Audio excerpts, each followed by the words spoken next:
আসসালামু আলাইকুম। সবাই কেমন আছেন? আশা করি অনেক ভালো আছেন। সবাইকে জানাই জুম্মা মুবারক। আজকে পবিত্র শুক্রবার। তো আজকে সকালে চলে আসলাম আমাদের ফসলের ক্ষেতে। আমরা দেখব ফসলের কি অবস্থা ক্ষেতের মধ্যে।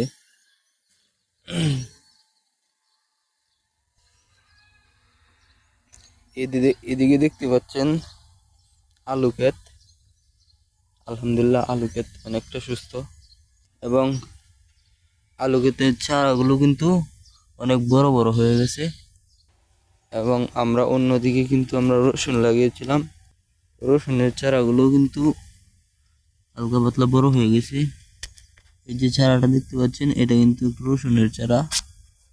রসুনের এই দিকে আর এই দিকে, এটার মাঝখান দিয়ে কিন্তু আবার ভুট্টা লাগানো হয়েছে।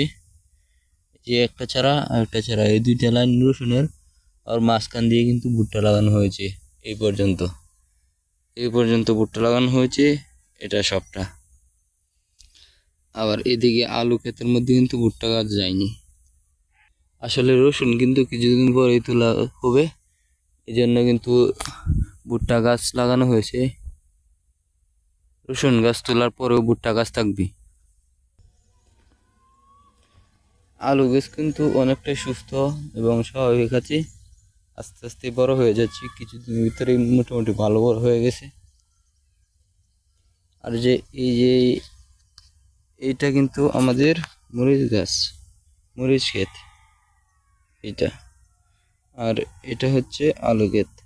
আবার এই মাঝখানে এতটুক জায়গা যে আছে, এখানে কিন্তু আমরা কিছু বাদাম লাগিয়ে দিয়েছি। বাদামের বীজ অল্প জায়গা ছিল, এই জন্য। এদিকে কিন্তু আমাদের মরিচ ক্ষেতে কিন্তু এখন পানির অভাব, পানি দিতে হবে, এই জন্য কিন্তু এত বড় হচ্ছে না মরিচ। একটা গাছ হেলে রয়েছে, এই যে দেখতে পাচ্ছেন, গাছটাকে সোজা করে দিলাম।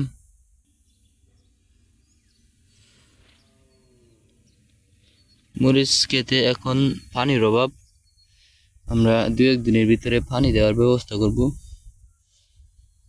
পানি দিলে আর মরিচ গাছটি বড় হয়ে যাবে। আর এমনিতে মরিচ গাছ কিন্তু বাড়ে কম, ধীরে ধীরে বড় হয়। এবং আমরা অন্যদিকে যে বেগুনের ক্ষেত ছিল, বেগুনের চারা লাগিয়েছিলাম। বেগুনের চারাগুলো কিন্তু আলহামদুলিল্লাহ অনেক ভালো। দেখেন, কুয়াশার শিশির ভেজা বেগুনের চারা।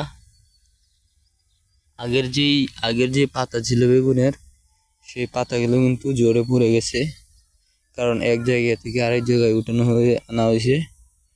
এই জন্য আগের পাতাগুলো মরে তারপর পড়ে গেছে, এখন সব নতুন পাতা।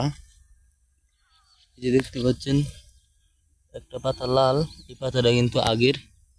যে পাতাটা লাল, যে এই চারার মধ্যেও।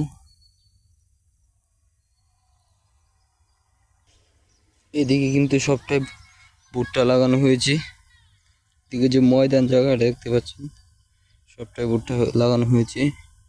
কিছুদিন পর দেখতে পারবেন ভুট্টার গাছ কারে কয়। ভুট্টার গাছ প্রায় মানুষের সমান, মানুষের চেয়েও উঁচু হয়, একজন মানুষের চেয়ে উঁচু হয়। তো আজকে এই পর্যন্তই। সবাই ভালো থাকবেন, সুস্থ থাকবেন এবং আমার জন্য দোয়া করবেন। এবং ভিডিওটাতে একটা লাইক, একটা কমেন্ট, একটা শেয়ার করবেন। ইউটিউবে দেখে থাকলে সাবস্ক্রাইব করবেন এবং ফেসবুকে দেখতে থাকলে ফলো করবেন। সবাই ভালো থাকবেন। আসসালামু আলাইকুম।